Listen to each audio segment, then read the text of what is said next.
Hello everybody, how are you? We're back again with another Detroit video, and we've been talking about some of the really interesting early days of Detroit. And in this case, we're going to talk about three songs. Music has always been an integral part of Detroit City, Detroit Rock City. Of course, in the early days, they didn't have rock and roll, but they did have music, and a lot of the pioneers, the mountain men, the settlers, the frontiersmen and women. Of course, all they needed was a jug or just their hands clapping and slapping on the old thigh there. So these are three songs that were really popular in the early days of Detroit. Remember, there was only about 30 or 40 people in the city at the time, so it didn't take much to.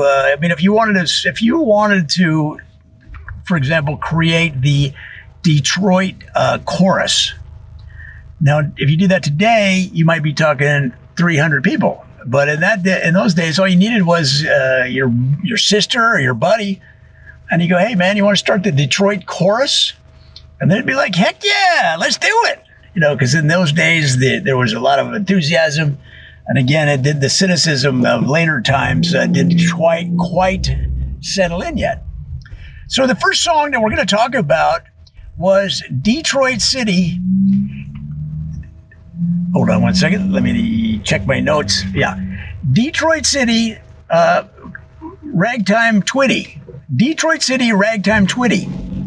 Now, the actual author or writer or songwriter of this song isn't really clear. This goes way back, guys, in the very early days of Detroit. And Detroit City Ragtime Twitty was kind of a blend of several different styles at the time. So you had jug bands, okay? You had some people that just played snake skin. So they'd skin a snake, which were plenty in those days. Plenty running around, and you cut their head off, skin the snake, and they learned how to tune the snake. They called them snake skin players. And basically what you would do is step on the tail end, and sometimes after you cut off the head, it was hard to tell which was the tail.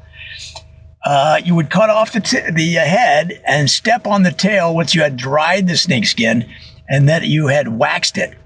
So once it had that kind of guitar string feel, they would step on it with one foot, and then they'd kind of bend it over their knee and twang it with their fingers. It's kind of hard to explain without a visual, and we'll make sure we add that in the next few videos, okay? So you had the snakeskin players, and then you also had the buckskin twangers. Now, the early frontiersmen, they had these buck spin.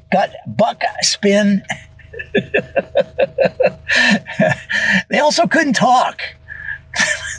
They had these buckskin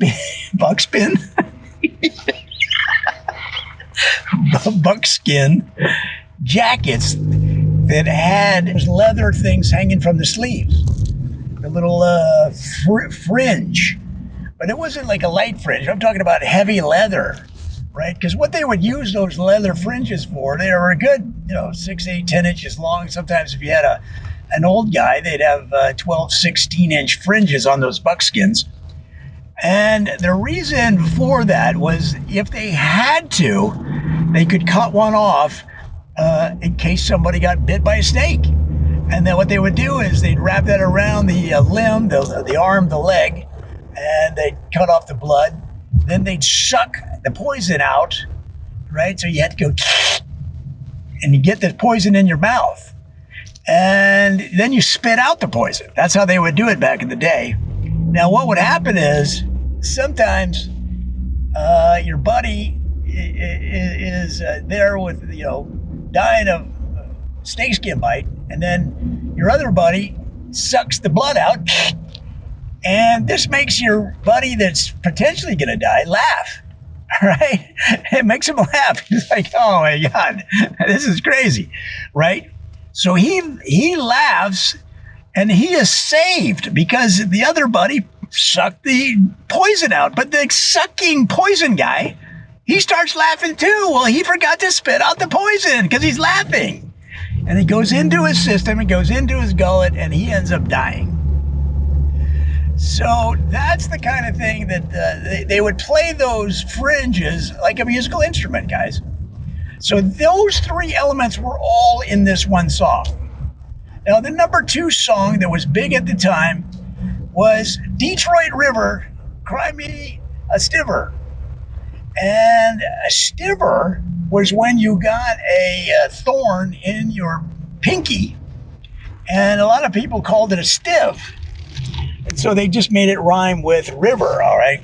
Detroit River, cry me a stiver.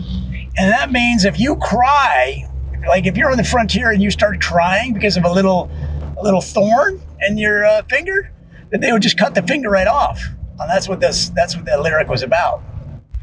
And finally, the third song that was big at the time was Little Smiles, Big Pain. Little Smiles, Big Pain. And that meant if you're not happy, if you're not loose with your emotions, if you're not openly grinning and guffaw laughing, in other words, if you're smiling that little smile where you kind of hold it in tight, that means you got big pain in you.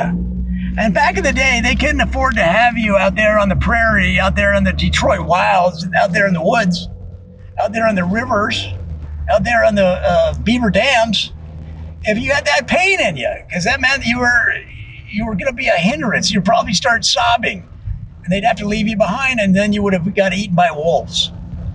So, guys, those are the three big songs that were popular in the early days of Detroit. So come on back. We've got so much more to talk about in this great city that we all love, and we'll see you then.